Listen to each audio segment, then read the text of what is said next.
Podcast करते हैं, बहुत रेडियो में बात करते हैं, लेकिन कोई प्रेस कॉन्फ्रेंस नहीं करते हैं।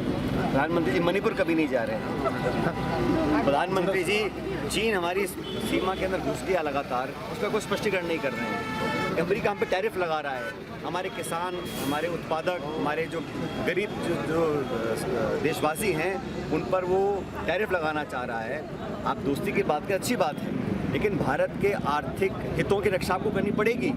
भारत का एक बहुत बड़ा देश है, वहाँ पर अगर आप ज़बरदस्ती हम लोगों को अमेरिका से हमको अगर दुर्भावना का सामना करना पड़ेगा, उसका जिम्मेदार भी कोई ना कोई तो होगा ना। आगामी विधान बिहार के चुनाव भी हैं, स्थिति ऐसी बनी कि जो सत्र चल रहा था उसमें सरकार के परफॉर्मेंस आपने देखी, और स्पीकर महोदय ने कई बार कोशिश करी मंत्रियों को बचाने की, बावजूद उसके कोई संतोषजनक जवाब सरकार दे नहीं पा रही थी। और न सिर्फ विपक्ष के सवालों पर, लेकिन सत्ता पक्ष के विधायक सवाल पूछते हैं, उसका भी कोई ढंग से प्रमाण के साथ संतोषजनक जवाब अधिकांश मंत्री दे नहीं पा रहे थे। सरकार की तैयारी नहीं थी, और साल भर से जो दावे किए थे, घोषणाएं की थी, आश्वासन दिए थे, उनको धरातल पर कारगर तरीके से उतार नहीं पाई सरकार। ये हम सब जानते हैं। इन 12-14 महीने में सिवाय खिंचाव के, टकराव के, सत्ता में असमंजस की स्थिति पैदा हुई है।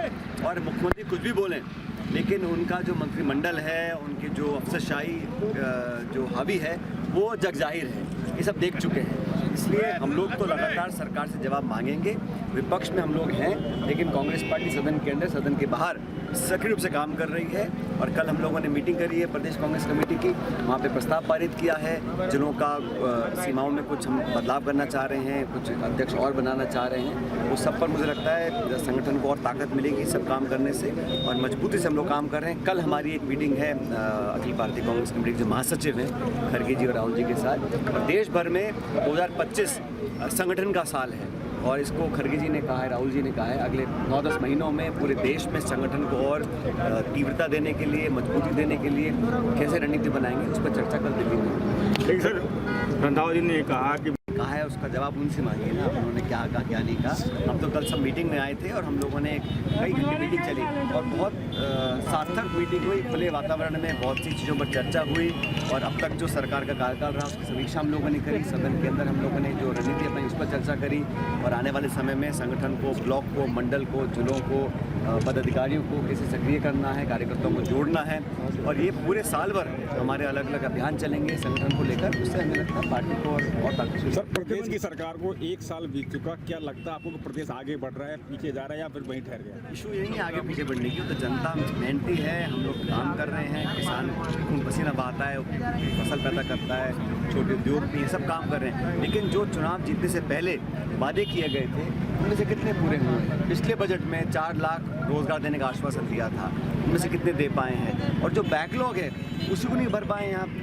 और हमारे जो एसटी के छात्र छात्राएं हैं, उनकी जो छात्रवृत्ति है वो सालों से पेंडिंग है, क्योंकि आप यूसी नहीं दे पा रहे हैं। केंद्र सरकार ने लिखित में कहा है कि राजस्थान प्रदेश ने एसटी के जो छात्र छात्राएं हैं उनको मापदंड के आधार पर छात्रवृत्ति नहीं मिल पा रही है। ये तो नाइंसाफ़ी है। बच्चों को आप वंचित रख रहे हो छात्रवृत्ति से, क्योंकि आपकी नाकामियाँ हैं। ये सब जनता जानती है, और जो बड़े बड़े इन्होंने दावे किए थे वो सब पर लगातार सरकार फेल हो रही है। लेकिन सर बद्रीनाथ शर्मा ने व्यंग कसना अलग होता है, लेकिन तथ्यों के आधार पर, आंकड़ों के आधार पर, वास्तविकता के आधार पर सरकार ने क्या किया है, गोलमोल भाषण देना, टीका टिप्पणी करना, वो एक अलग विषय है। लेकिन सरकार की जिम्मेदार तरीके से जो जवाबदेही होती है उसको सरकार उसको पूरा नहीं कर पा रही है। कितना खिंचाव है, मंत्री सदन में नहीं आ रहे हैं, इस्तीफा दिए रखे हैं, और पता ही नहीं है कि कौन मंत्रिमंडल में है कि नहीं है। अब चाहे एसआई की भर्ती हो, चाहे पेपर लीक का इशू हो, चाहे बैकलॉग का इशू हो, चाहे लॉ एंड ऑर्डर का इशू हो, हर मोर्चे पर सरकार बैकफुट पर है।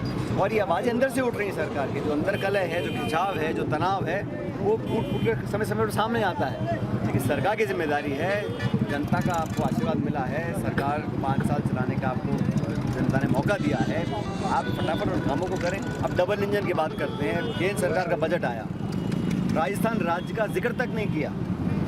जिस राज्य से आपको सरकार मिली है, जहाँ पे आप लोगों ने सांसद जीत के गए हैं, ये दायित्व था राज्य सरकार का कि केंद्र सरकार को अपने प्रभाव का इस्तेमाल कर कुछ बजट घोषणाएं कराएं, कुछ राष्ट्रीय परियोजना लेकर आएँ, कुछ स्पेशल पैकेज मिले, पीने के पानी की बात करें। राजस्थान को इग्नोर किया गया।